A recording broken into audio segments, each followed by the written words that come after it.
नमस्कार, मी नम्रता वागळे. माझा विशेषमध्ये आपल्या सगळ्यांचं स्वागत. सध्या न्यायालय आणि कायदे जगतात एका नावाची जोरदार चर्चा आहे. ते नाव आहे न्यायमूर्ती CS कर्णन.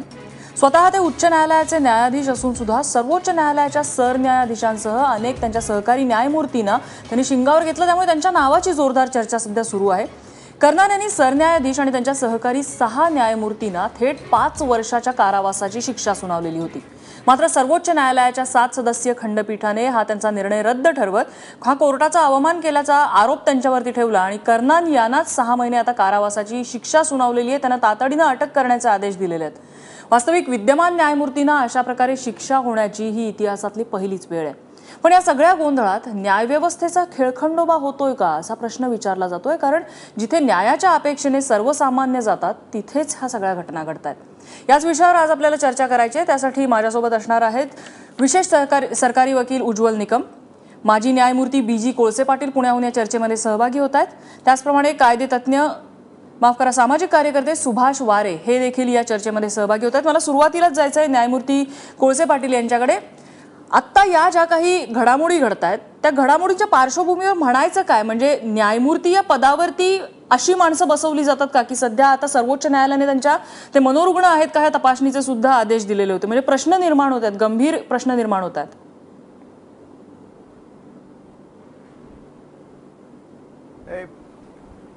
आपण सध्या तर सगळे पेपर वाचतोय, परंतु मी एक न्यायमूर्ती पदाची हे समजून घेतली पाहिजे की अमेरिकेमध्ये न्यायमूर्ती नेमताना त्याचा ओपन इंटरव्ह्यू होतो. ब्रिटनमध्ये सिक्रेटली नेमतात पण त्यांची पॉवर्स कमी असतात. आमच्याकडं सिक्रेटली न्यायमूर्ती नेमतात, आपतेष्टामधून नेमतात आणि त्यांना कधीच कुठून काढता येत नाही अनलेस संसदेचं 2/3 व्होटिंग त्यांच्या विरुद्ध झाल्याशिवाय त्यांना पदावरून हटवता येत नाही. म्हणजे काहीही स्क्रुटिनी न करता आपतेष्टात जजशिप वाटता येते आणि ती वाटल्यानंतर त्यांना पुन्हा चॅलेंज नाही, त्यामुळे ते सुप्रीम होतात. आता ह्या केसमध्ये आपण बघू की या केसमध्ये सुद्धा ह्या न्यायमूर्तीला सुप्रीम कोर्ट जजेस नोकरीतून काढू शकत नाहीत. त्यांना हे पार्लमेंटमध्ये न्यावी लागणार गोष्ट. आणि तिथूनच आता परवा एक हैदराबादचे जज नेमले होते आणि नंतर कळलं की त्यांच्यावर खुनाचे केसेस आहेत. सुप्रीम कोर्टात एकाने अर्ज केला. सुप्रीम कोर्ट म्हटलं आम्हाला काय करा, आम्हाला काय पॉवर्स आहेत, तुम्ही संसदेत जा, 2/3 पार्लमेंटमध्ये मेजॉरिटी घ्या आणि त्याला काढा. आता ह्या इथे कोणाची चूक आहे हे तर स्पष्ट दिसतंय. आपण एखाद्यावर आता मला नाही वाटत कोणाची चूक आहे म्हणून अन्याय करावा. चूक आहे दिसतंय, समाजाला दिसतंय, सुप्रीम कोर्टाला दिसतंय, जजला स्वतःला दिसतंय, परंतु कोणी कोणाला इम्पीच करू शकत नाही, काढू शकत नाही. म्हणून अशा वेळी त्यांना फक्त न्यायमूर्ती पदावर बसवायचं ना, कामच द्यायचं नाही, कुठलंच काम द्यायचं नाही, असे प्रकारची उदाहरणं इंडियात झालेली आहेत. अगदी रामस्वामीला न्यायमूर्ती सावंतांनी दोषी ठरलं होतं आणि दोषी ठरल्यानंतर पार्लमेंटमध्ये ठराव आला त्यांना काढायचा. त्यावेळेस काँग्रेस वॉकआउट झाली आणि त्यांना काढलं नाही. ठीक आहे, इथपर्यंत ठीक आहे. मग सुप्रीम कोर्टाने काय केलं की त्यांना बसवलं, फक्त त्यांना काम दिलं नाही, ते जाऊन बसले. मुंबई हायकोर्टात असाच एक प्रकार होता की काही जजेस विरुद्ध तक्रार होती, पार्लमेंटमध्ये जायला कोणी तयार नव्हतं, त्या जजेसला कामच दिलं नाही.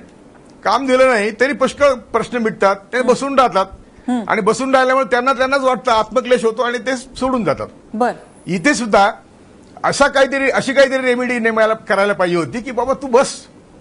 सुप्रीम कोर्टाने सांगायला पाहिजे की आम्ही तुझ्या न्यायात लागत नाही, तू आमच्या न्यायात लागू नकोस, तू बस विदाऊट ज्युडिशियल वर्क. त्यामुळं आज जो एवढा सगळ्यांना तमाशा झालाय आणि सगळ्यांना खाद्य मिळालंय भारतामध्ये न्यायमूर्ती पदाबद्दलचं, पण एकच भारतीयांनी लक्षात ठेवलं पाहिजे की आमच्या देशातलं न्यायमूर्ती पद हे आढळ पद आहे. तो एकदा नेमला की तो सुप्रीम होतो. त्याला काढायचा अधिकार फक्त 2/3 पार्लमेंटेरियन्स ठराव करून काढू शकतात. त्यामुळे तोपर्यंत तो जो नंगानाच करतो त्या नंगानाचाला उपचारच नाही. महत्वाचे मुद्दे तुम्ही बरोबर ह्या आपण नंतर विचार करू. पण ही अशी जेव्हा परिस्थिती आहे, न्यायमूर्ती BG कोळसे पाटील यांनी काय करणार, सामान्य जनता काय करणार, आणि त्या अनुषंगाने काही प्रश्न सुद्धा उपस्थित राहत आहेत. आपण ते प्रश्न घेऊन पुन्हा येणार आहोत. मात्र तत्पूर्वी मला ऍडव्होकेट उज्ज्वल निकम यांचं मत या एकूण प्रकरणाबद्दल जाणून घ्यायचं. ऍडव्होकेट निकम. नम्रता, पहिल्यांदा आपण एक गोष्ट ही लक्षात ठेवली पाहिजे की न्यायाधीश कर्णन यांना सर्वोच्च न्यायालयाने कुठे काढून टाकलेलं नाही. मूळतः हा वाद जो निर्माण झालेला आहे हा न्यायमूर्ती कर्णन यांनी कोर्टाची बेअदबी केली, कंटेम्प्ट ऑफ कोर्ट या खाली ही कारवाई सुरू झाली होती. अर्थात कोळसे पाटील साहेब म्हणतात त्याप्रमाणे सर्वोच्च न्यायालयाने त्यांचं कामकाज काढून घेतलं होतं. तरी महाशय न्यायाधीश कर्णन हे घरी कोर्ट भरून स्वतः जाहीरता करून पत्रकारांना बातम्या देत होते आणि त्याची परिणिती अशी झाली की त्यांनी सर्वोच्च न्यायालयाच्या न्यायाधीशांनाच अटकेचे आदेश पास केले. आपण हे लक्षात ठेवलं पाहिजे की न्यायमूर्ती कर्णन यांना काढून टाकण्याचा कोणताही आदेश सर्वोच्च न्यायालयाने पारित केलेला नव्हता व सर्वोच्च न्यायालय तसं करू शकत नाही. याला करता तुम्हाला संसदेमध्ये महाभियोग चालवावा लागतो. प्रश्न तो नाहीये. आज ह्या सगळ्या परिस्थितीमुळे जी न्यायव्यवस्था सामान्य भारतीयाच्या मनात एक आशेचा किरण असतो त्या न्यायव्यवस्थेबद्दल या घटनेमुळे अनेक प्रश्न उभे राहिलेले आहेत. ही धोक्याची घंटा आहे. आपण एक लक्षात ठेवलं पाहिजे की न्यायालयाचा बेअदबी हा इतका गंभीर प्रकार असतो की सत्य जरी मला माहित असलं एखाद्या न्यायाधीशाच्या बाबत त्याच्या विरोधात ते अतिशय खरं जरी असलं तरी ते सत्य मांडता येत नाही, कारण न्यायालयाची बेअदबी होते. कारण सामान्य माणसाच्या मनात Caesar's wife must be about suspicion या तत्वाप्रमाणे न्यायाधीश तो कसाही असला तरी जनतेच्या मनात त्याच्याबद्दल कुठलंही किलमिश नको अशा प्रकारची आपली ही कायदे तज्ञांची तरतूद आहे. आणि म्हणून या घटनेकडे मी वेगळ्या दृष्टिकोनातून बघतोय. न्यायमूर्ती कर्णन यांच्याकडे इतकं लक्ष देणं जरुरीचं होतं का? पहिला भाग. कारण न्यायमूर्ती कर्णन यांचं जरी कोर्टातील कामकाज काढून टाकलं तरी हे साहेब घरी कोर्ट चालवून निकाल देत होते. आता सर्वोच्च न्यायालयाने आदेश केला की त्यांनी केलेलं वक्तव्य प्रसिद्ध करू नये. हे सर्वोच्च न्यायालयाने अगोदर का केलं नाही? म्हणजे सामान्य माणसाला आज जो दिसावा दिसतो आणि कोळसे पाटील साहेबांच्या भाषेत बोलायचा तमाशा असेल तो तमाशा लोकांच्या मनात दिसू लागला. न्यायव्यवस्थेबद्दल प्रश्न उभे राहिले. याच्या करता आम्हाला या न्यायव्यवस्थेवरती अंकुश असणं, कायदेशीर अंकुश म्हणजे ज्युडिशियल अकाउंटेबिलिटी बिल असणं हे आज किती जरुरीचं आहे हे या प्रश्नावरून चर्चेला येत आहे. आता सर्वोच्च न्यायालय त्यांना काढू शकत नव्हतं ही गोष्ट जरी खरी असली तरी सर्वोच्च न्यायालयाने देखील असा जाहीर पंचनामा करणं योग्य होतं का हा देखील त्यांच्या मनात प्रश्न निश्चित निर्माण होऊ शकतो. कारण असं आहे की ज्यार्थी कर्णन एखादा वेडा मनुष्य असला तर आपण त्याप्रमाणे वागावं का? त्या वेड्याला वेडेपणाने उत्तर द्यावं का? असं सुद्धा काही म्हणू शकतात. आणि म्हणून या सगळ्या या परिस्थितीमुळे अनेक मूलभूत आणि गंभीर प्रश्न आज समाजापुढे उभे राहिले आहेत. हे नक्कीच ऍडव्होकेट निकम, हा महत्वाचा मुद्दा एक तुम्ही मांडलेला आहे की अंकुश न्याय व्यवस्थेवरती कसा ठेवता येईल, किंबहुना तो ठेवता येईल का, त्यासाठी घटनात्मक काय बदल करावे लागतील. खूपच मोठी प्रक्रिया आहे ही. आपल्याला चर्चेच्या उत्तरार्धात त्या विषयावर यायचंच आहे. मात्र तत्पूर्वी सुभाष वारे आहेत आपल्यासोबत. सुभाष वारे, या सगळ्या घटनेमुळे ज्या प्रकारे या घटनेला या गोष्टीला प्रसिद्धी मिळालेली आहे, सर्वसामान्यांच्या मनात त्या न्याय व्यवस्थेविषयीचा जो आदर आहे कुठेतरी एक किंतु निर्माण झालेला असेलच यामुळे.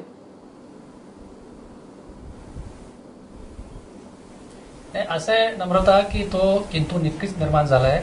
परंतु माझा जो भारतीय राज्यघटनेचा अभ्यास आहे, म्हणजे मी 2010 सालापासून भारतीय राज्यघटनेतल्या मूल्यव्यवस्थेच्या प्रचाराचं काम करतोय. त्याच्यावरती मी पुस्तक पण लिहिलंय. भारतीय राज्यघटना ही चेक्स अँड बॅलन्सेस वरती अवलंबून आहे. म्हणजे कोणतीही सर्वोच्च संवैधानिक संस्था जी आहे त्याच्यावर बसलेल्या माणसाची प्रतिष्ठा राखली जावी म्हणून त्याला काही संरक्षण आणि अधिकार पण आहेत.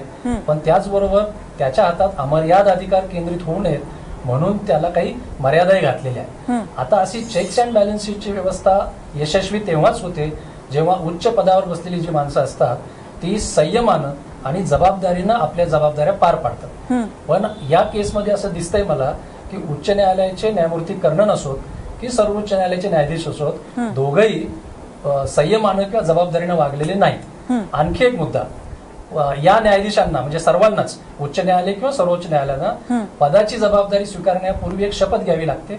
भारतीय राज्यघटनेच्या 3ऱ्या सूचीमध्ये ती शपथ आहे. त्या शपथेमध्ये संविधानाबद्दलची निष्ठा, निष्पक्षपातीपणे काम हे आहे. पण त्यात 2 शब्द आहेत त्या शपथेमध्ये की आपली जबाबदारी पार पाडताना आम्ही कोणाविषयी ममत्व भाव पाळणार नाही आणि कोणाविषयी आकस बाळगणार नाही. असं दिसतंय की सर्वोच्च न्यायालयाचे न्यायाधीश असोत की न्यायमूर्ती कर्णन असोत यांनी या सगळ्या प्रकरणामध्ये स्वतःविषयी ममत्व भाव आणि संबंधित दुसऱ्या जे पक्ष आहे त्याच्याविषयीचा आकस बाळगून काम केलेलं दिसतंय. म्हणजे एका अर्थानं त्यांनी जी शपथ घेतलेली जबाबदारी येणार होती तेव्हाही त्यांनी हे पाळलेलं नाही.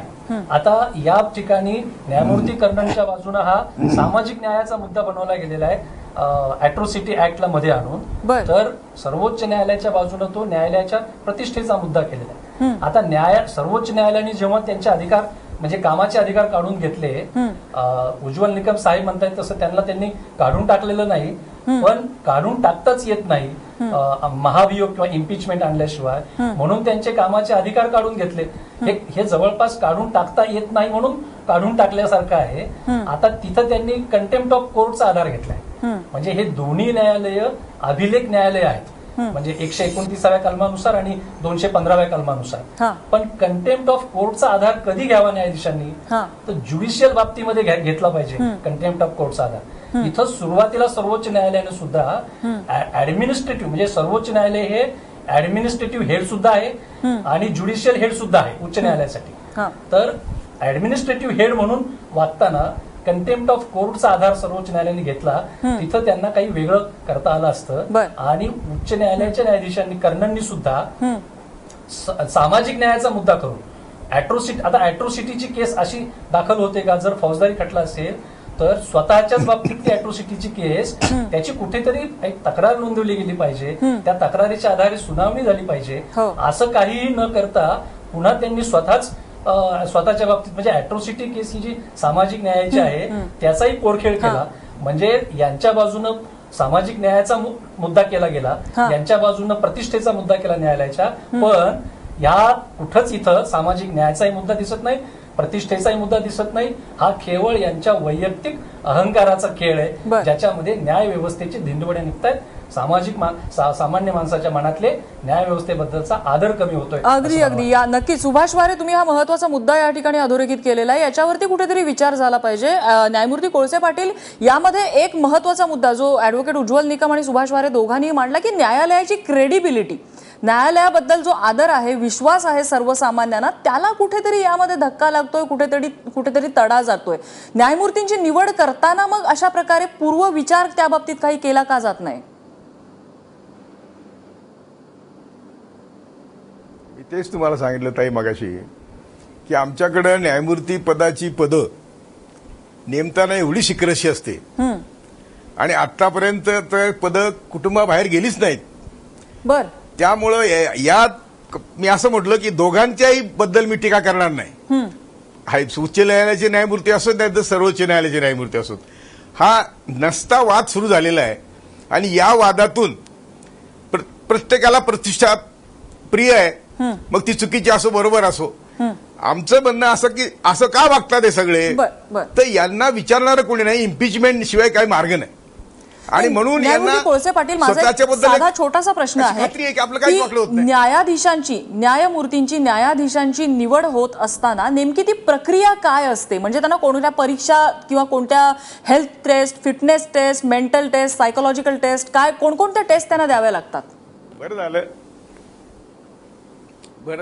बरं झालं ताई तू प्रश्न विचारलास. हायकोर्टाच्या आणि सुप्रीम कोर्टाच्या न्यायमूर्तीच्या अपॉइंटमेंटच्या टेस्टच नाहीत. बरं, मॅजिस्ट्रेटची अपॉइंटमेंट करताना इंटरव्ह्यू होतो.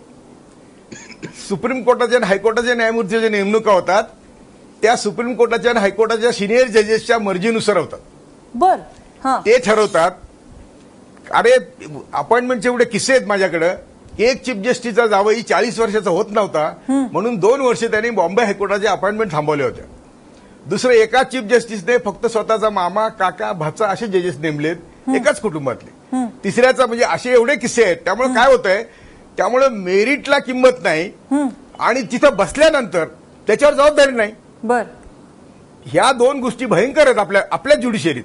अमेरिकेमध्ये त्याचा ओपन इंटरव्ह्यू होतो, त्याला टीव्हीवर विचारतात तू मोलकरणीला त्रास दिला म्हणून. लंडनमध्ये अपॉइंटमेंट जरी सिक्रेट असली तरी पॉवर्स कमी आहेत. इथे आपल्याकडे judiciary as good as supreme आहे. जरी पार्लमेंट ऑन पेपर सुप्रीम असलं तरी आम्हाला ज्युडिशियरीला धक्का देता येत नाही, इंडिपेंडन्स आहे. आता हे जे म्हणले आमचे वकील साहेब म्हटले ना की त्याला एक चेक्स अँड बॅलन्सची बॉडी पाहिजे. आज देशामध्ये निकम साहेब मला माफ करतील कुठल्याही माणसाचा प्रॉपर एजंट असेल तर त्याला विकत घेता येतं अशी देशाची अवस्था आहे. कुठलीच ज्युडिशियल बॉडी डिमांड नाही. इतका तो किचकट प्रश्न आहे की ज्युडिशियल हे डबल एस वेपन आहे की जर त्याच्यावर अंकुश ठेवावा तर इंडिपेंडंट ज्युडिशियरी राहत नाही. आणि तशी सुद्धा इंडिपेंडंट ज्युडिशियरी नाही अशा मताचे आम्ही आहोत. Judiciary is not independent. ती त्या जजेसच्या व्हीमप्रमाणे तो आलेल्या वातावरणातून त्याच्यावर असलेलं प्रेशर, त्याच्यावर असलेलं ह्या सगळ्यातून तर निकाल लागतात. म्हणून मी नेहमी म्हणत असतो की न्याय संस्थेमध्ये नेहमीच न्याय होतो असं नाही, तर कधी कधी निकालही बदली पडतो आणि त्यात न्याय असतो असं नाही.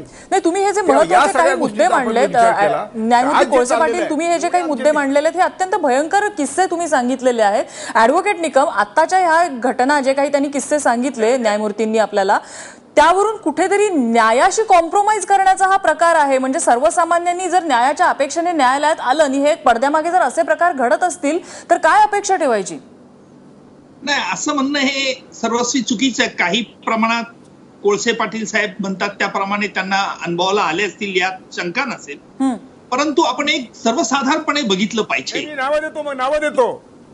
नावं देतो. कोळसे पाटील साहेब त्या आपल्याला वादात काही नावं द्यायला तयार आहे. नाही, हरकत नाही. मी असं तुमचं म्हणणं नाकारलेलं नाही. प्रश्न असा आहे की न्यायमूर्ती सुप्रीम, ज्युडिशियरी एवढी सुप्रीम का नाही? तुम्ही आता म्हटलं की तुम्हाला मान्य नाही म्हणून मी तुम्हाला सांगतो की नावं देतो मी. नाही, न्याय व्यवस्था ही सुप्रीम नाही परंतु स्वतंत्र आहे. आपलं जे म्हणणं आहे की न्याय हा कॉम्प्रोमाइज होतो या मताशी मी सहमत नाही. आणि तसं जर असतं तर मी अनेक गुन्हेगारांची वर्णित नावं सांगू शकतो की जे गुन्हेगार ज्यांचे राजकीय लागे संबंध आहे त्यांना न्याय व्यवस्थेने फटक्यात सरळ आणलेला आहे. तो भाग इथे नाहीये. आपल्याला मूलभूत प्रश्न आपल्या समोर आज असा आहे की न्याय व्यवस्था ही शुद्ध करण्याकरता आणखी काय उपाययोजना करता येईल हा एक महत्वाचा भाग. एखादा आंबा सडका असला तर सगळे आंबे काही आपण सडके म्हणून फेकूच म्हणत नाही, तर सडक्या आंब्याला आपण बाजूला काढतो. आणि म्हणून ही सडक्या आंब्याला काढण्याची जी प्रक्रिया आहे ही आम्हाला सोपी सुटसुटीत केली पाहिजे. याकरता केंद्र सरकारने काही आमूलाग्र बदल सुचवले होते. दुर्दैवाने तो न्याय व्यवस्थेत हस्तक्षेप ठरेल सरकारचा असं सर्वोच्च न्यायालयाचं मत झालं. आणि म्हणून न्यायमूर्ती कर्णन यांच्या या किस्स्यामुळे आज ही खरोखर व्यवस्था करण्याची जरुरी आलेली आहे की जर अशा रीतीने न्याय व्यवस्थेचे समाजात उघड वाभाडे निघत असतील तर सामान्य माणसाने कुणाकडे बघावं. हा एक महत्वाचा मुद्दा आपल्यासाठी मांडलेला आहे. आपण ब्रेक नंतर याविषयी चर्चा करणार आहोत. एक छोटासा ब्रेक घेतोय, लगेचच परत येणार आहोत. बघत रहा एबीपी माझा.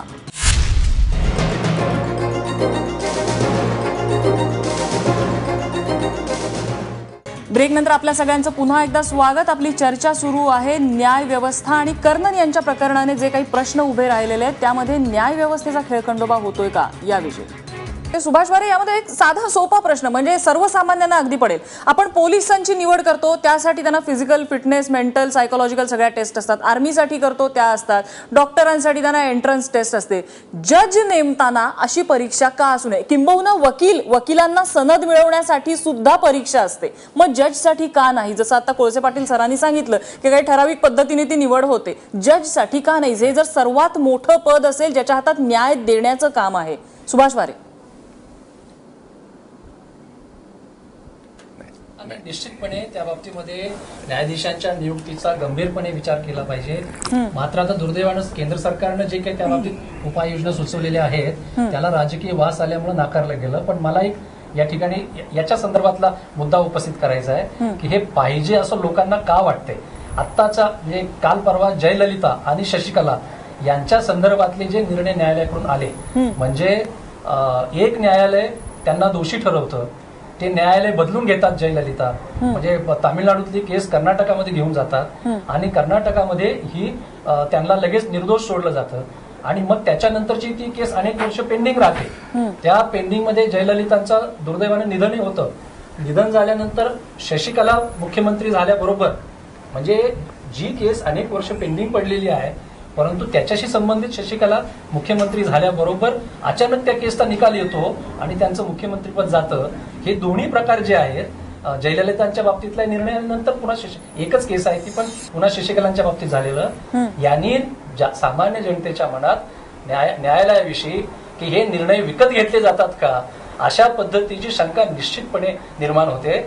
जरी असं म्हणूया आपण की एकसारखा आंबा फक्त आहे म्हणून सगळ्यांना दोष देता येत नाही देता येत दोष, हे बरोबरच आहे. पण हे झालं एका राजकीय बाबतीतलं एक टोकाचं उदाहरण. दुसरं उदाहरण म्हणजे माझा जिथपर्यंत न्यायालयाशी संबंध आहे, मला असं दिसतं की बहुतांश केसेसमध्ये या म्हणजे न्यायालयात केसेस पेंडिंग का पडतात, तर म्हणजे त्यात मॅनपॉवर कमी आहे, न्यायाधीशांची संख्या कमी आहे, हे सगळं ठीकच आहे. पण माझा जिथपर्यंत ज्या केसेसशी संबंध आहे, मला असं जाणवतं की आरोपीचे वकील असोत, फिर्यादीचे वकील असोत आणि न्यायाधीश असोत, या तिघांचंही बहुतेक तारखांना म्हणजे पुढची तारीख घेणं याच्यावरती अगदी सहज एकमत असतं आणि पुढची तारीख घेणं हा खेळ तिघं मिळून खेळतात. याच्यामध्ये न्यायालयामध्ये घालणारे हेलपाटे, त्याच्यात वाया जाणारे श्रमाचे दिवस, याचा कोणीही कधीही विचार करत नाही आणि मनस्ताप तर आणखी बाजूलाच आहे. त्याच्यामुळे सडका आंबा एकच आहे असं नाही, याचा राजकीय दृष्टिकोनातून वर विचार केला जयललितापासून ते सामान्य माणसापर्यंत, तर न्याय व्यवस्थेमध्ये आमूलाग्र सुधारणा आणण्याची गरज आहे आज. आणि त्याची सुरुवात न्यायाधीशांच्या नियुक्त्यांच्यासाठी काही निकष ठरवणं इथपासून करायला पाहिजे असं मला वाटतं. ऍडव्होकेट निकम, आता सुभाष वारेंनी सांगितलं की सडका आंबा केवळ एकच आहे असं नाही, हे सिस्टीम मध्ये लागेबांधे झालेले आहेत, एक वेगळा नेक्सस तयार झालेला आहे.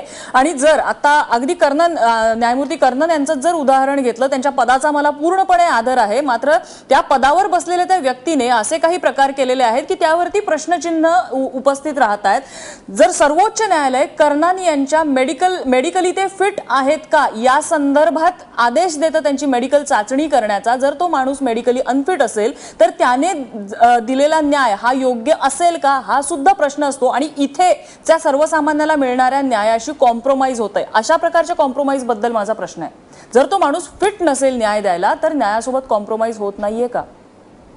नम्रता, न्यायाधीश हा मानसिक दृष्ट्या व्यवस्थित आहे का मानसिक रुग्ण आहे हे फक्त त्याच्या वक्तव्यावरून ओळखलं जातं अशातला भाग नाहीये. तर न्यायाधीश नेमल्यानंतर त्यांच्याबद्दल जे गोपनीय अहवाल असतात त्याकडे बघणं देखील अत्यंत गरजेचं असतं. आणि म्हणून एखाद्या न्यायाधीशाने काही वेडवाकडं कृत्य केलं असेल, मग तो मानसिक रुग्ण आहे असं म्हणून आपल्याला हेटाळणी करता येईल का, हा मूलभूत प्रश्न आहे. दुसरा प्रश्न असा आहे, नाही ऍडव्होकेट निकम, या ठिकाणी हेटाळणीचा प्रश्न नाहीये, त्या व्यक्तीच्या हेटाळणीचा प्रश्न नाहीये, त्याने जो न्याय दिलेला आहे त्यामध्ये तर कॉम्प्रोमाइज होत नाहीये ना. न्याय दिलाय. नम्रता, एक मिनिट, तुम्ही पर्टिक्युलर केस घेतायत की जनरल बोलताय? मी जनरल बोलतो. न्याय दिला, मी जनरल बोलतो. न्यायाधीश कर्णनच्या बाबतीत बोलत असाल तर त्यांनी कुठला न्याय दिलेला नाहीये. त्यांनी काही ऑर्डर्स घरी बसून तयार केल्या, त्यांना सांगितलं तुम्ही न्यायाधीश ज्युडिशियल काम करू शकत नाही. सर्वोच्च न्यायालयाच्या आदेशाची त्यांनी अवहेलना केली आणि म्हणून सर्वोच्च न्यायालयाला कोर्टाची बेदबी बद्दल केलेला आहे. हा भाग वेगळा आहे. परंतु मेंटली फिट हा असणं हा त्याच्या निकालपत्रावरून ओळखलं जातं न्यायाधीशाच्या. आणि म्हणून वरचे जे न्यायाधीश असतात यांनी वरच्या न्यायाधीशांनी खालच्या न्यायाधीशांना अशा विद्यालयाला ज्यावेळेला निकाल चमत्कारिक असतात त्याला प्रोटेक्ट करावं का, आणि प्रोटेक्ट जर करता त्यांना तेवढं हे नसेल तर त्यांना काढण्याचा अधिकार आहे का. म्हणून आम्हाला घटनेमध्ये या दृष्टिकोनातून बदल करणं आवश्यक आहे. बरं ऍडव्होकेट निकम, यामध्ये आणखीन एक गंभीर बाब अशी आहे, म्हणजे माझ्याकडे जी माहिती आहे, चूक असेल तर मला सांगा, सर्वोच्च न्यायालयाने हे जे वादग्रस्त न्यायाधीश आहेत कर्णन, त्यांचे आदेश पूर्वलक्षी प्रभावाने बेदखल केलेले आहेत. मला वाटतं फेब्रुवारीपासून तो पूर्वलक्षी प्रभावाने त्यांनी बेदखल केलेले आहेत. समजा या दरम्यानच्या काळात जर एखादा कोणी गंभीर आरोपी असता खुनाचा, तो जर सुटला असता किंवा त्याला जर आदेश, हे बेदखल प्रकरणामध्ये खूप धोका मोठा निर्माण होऊ शकला असता. झालेला नाहीये, हे सुदैव आहे. नाही नम्रता, हे सर्वोच्च न्यायालयाने तपासलं असणार. सर्वोच्च न्यायालयाने ज्यावेळेला त्यांचे आदेश बेदल ठरवले त्यावेळेला सर्वोच्च न्यायालयाने ही बाब तपासली असणार की आपण जे आदेश त्यांचे बेदखल करतोय त्यामुळे काही याच्यावरती कायद्यावरती काही परिणाम होतो आहे का, त्यांनी दिलेल्या निकालामुळे काही अशांतता, याचा सर्वोच्च न्यायालयाने विचार केला असेल. आपण फक्त एवढंच बघतो की सर्वोच्च न्यायालयाने विचार केला नसेल का, असं नाहीये. सर्वोच्च न्यायालयाने ज्या वेळेला त्या ऑर्डर सेटसाइड केलेल्या आहेत त्याला कारण देखील संयुक्तिक असतील. ती कारण आज आपल्या पुढे नाही, म्हणून त्याच्यावरती आपण आज काही टीका टिप्पणी करू शकत नाही. बरं, तुमचे काही मुद्दे न्यायमूर्ती कोळसे पाटलांना पटत नाहीयेत. कोळसे पाटील सर. नाही, असं आहे की पहिली गोष्ट अशी आहे वकील साहेब की सुप्रीम कोर्ट हायकोर्टाचा CR कोण लिहितं? They are independent. There is no superior to anybody. Even chief justice not superior to in other जजेस. So there is no question of writing CR. दुसरी गोष्ट, एखाद्या जजचा निकाल चुकीचा असेल तर supreme court at the most set aside करतं. त्यामुळे सुप्रीम कोर्टाला पॉवर एवढाच आहे की दिलेला निकाल चुकीचा आहे का बरोबर आहे. अशा परिस्थितीमध्ये याच्यावर सिक्रेट नोट्स आणि त्याच्यावर सुप्रीम कोर्टाने ऍक्ट करायचं अशी कुठे तरतूद आहे? ऍट द मोस्ट ते जजमेंट फक्त त्याचं ते सेट असाइड करू शकतात. एक. दुसरी गोष्ट अशी की इथे कोणालाही आपापल्या मर्जीप्रमाणेच निकाल देता येतो आणि तो निकाल देताना कोणाचं बंधन नाहीये. He is free. On the contrary मी असं म्हणत असतो की जजेस नेक्स्ट टू गॉड आहेत. ते आम्ही त्यांना सध्या तर आमच्यासारख्यानं तर जजेस ईश्वरच आहेत, कारण ते नसतील तर आम्ही काहीच काम करू शकत नाही आणि तुमच्यासारखे आम्हाला हात घालायला तयारच आहेत. तुम्हाला मी एक प्रश्न विचारतो की कसाबाने इस्माईलच्या बंदुकीने करकरेच्या अंगावर जखमा नाहीत तरी ते दोघांना फाशी का झाली? तर इंडिपेंडंट ज्युडिशरी नाहीये म्हणून झाली. आता सगळे मुस्लिम, दलित, आदिवासी 70% पेक्षा जास्त अंडर ट्रायल दलित, मुस्लिम, आदिवासी आहेत. काय आहेत? कोणी उच्चवर्णीय नाहीये. तुम्ही वकिली करता, तुम्ही सध्या वकील आहात म्हणून तुम्हाला ज्युडिशियरी बद्दल बोलणं अवघड आहे, पण आमच्यासारख्याला बोलताना क्रॉस करू नये. आम्ही काही तुम्हाला आडवं नाही येत. आम्ही म्हणतोय की ही वस्तुस्थिती आहे की ज्या वस्तूचा ज्युडिशियरी इंडिपेंडंट ज्युडिशियरीचं मिथ हे पुस्तक जस्टिस सावंतांनी 45 साली लिहिलंय आणि त्यातून जर मुसलमानाचा आरोप असेल त्याला ज्या शिक्षा होते, ब्राह्मण आरोप असेल त्याला कमी शिक्षा होते. त्यामुळे ज्युडिशियरीत जातीवाद आहे, ज्युडिशियरीत डिस्क्रिमिनेशन आहे, ज्युडिशियरीमध्ये करप्शन आहे.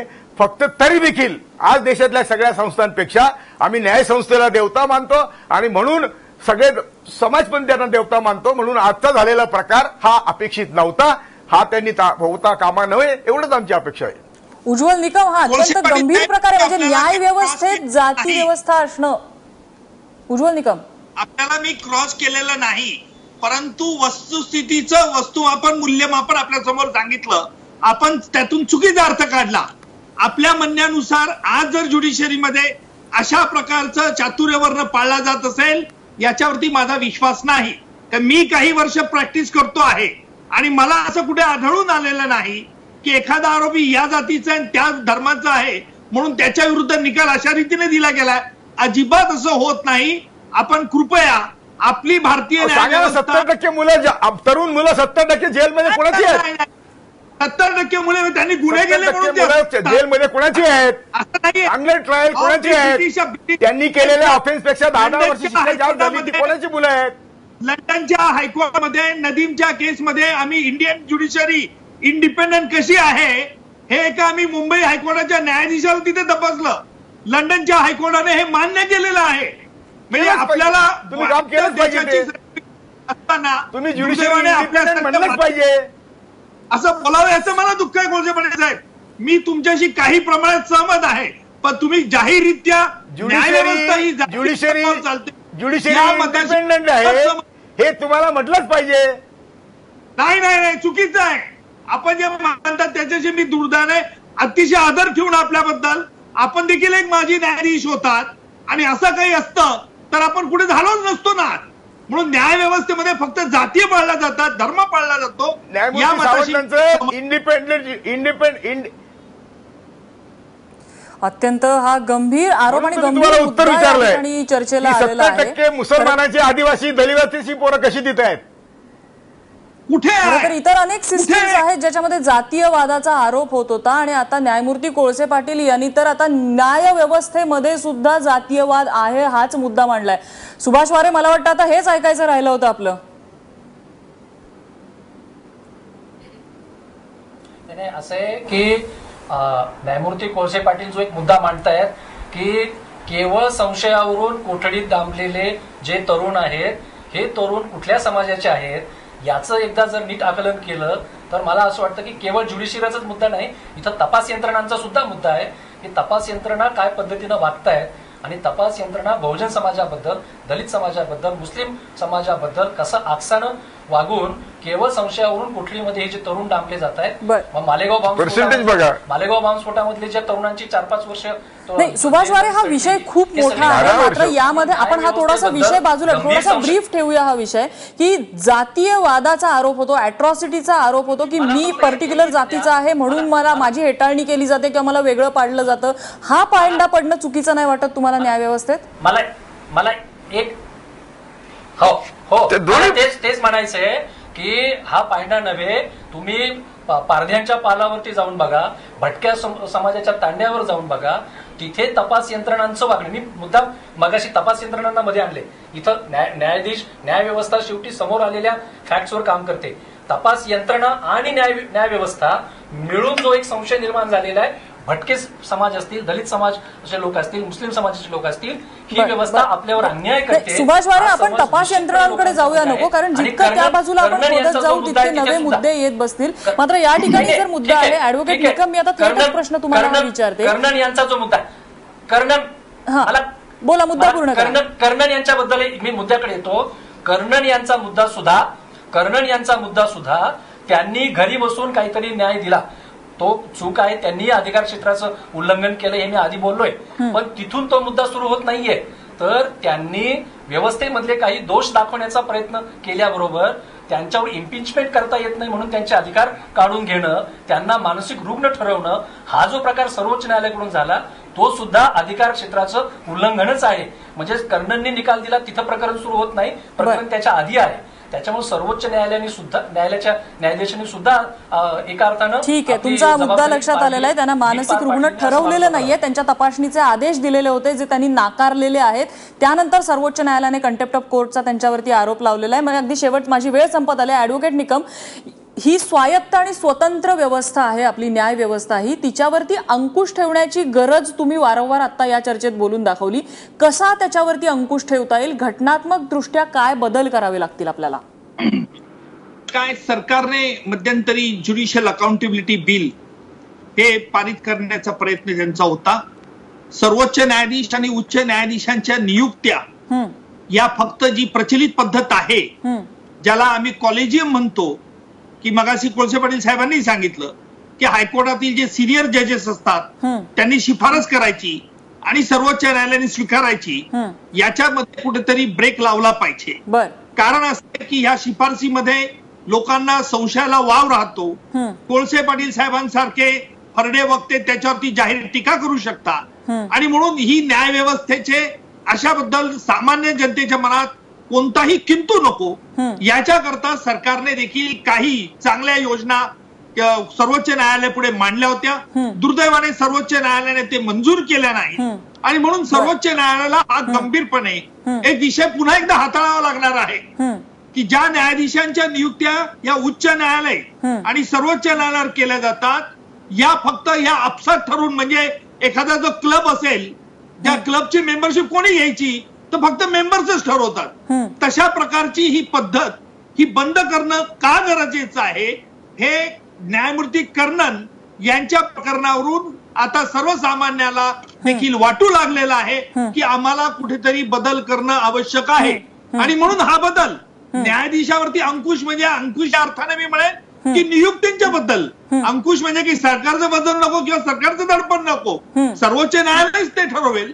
परंतु त्यामध्ये पारदर्शकता जी आज पोलादी पडद्यात नियुक्त या बंद करून या पारदर्शक पद्धतीने चांगल्या वकील, चांगले न्यायाधीश, हा अत्यंत महत्वाचा मुद्दा तुम्ही मांडलेला आहे. कारण न्याय व्यवस्था आपल्याकडे स्वायत्त आहे, स्वतंत्र व्यवस्था आहे. त्याच्या त्या स्वातंत्र्याला, स्वायत्ततेला कुठेही धक्का न लावता अशा प्रकारे अंकुश आणण्याची गरज आहे. आणि त्यामध्ये सगळ्यात महत्वाचा मुद्दा म्हणजे न्याय व्यवस्थेचा तुम्हाला आम्हाला सगळ्यांनाच आदर आहे, मात्र कर्णन प्रकरणाच्या निमित्ताने या न्याय व्यवस्थेमधल्या काही निगेटिव्ह बाबी, काही लूप होल्स पुढे आलेले आहेत, त्याचा अभ्यास होऊन त्याच्यावरती उपाययोजना आणण्याची गरज आहे.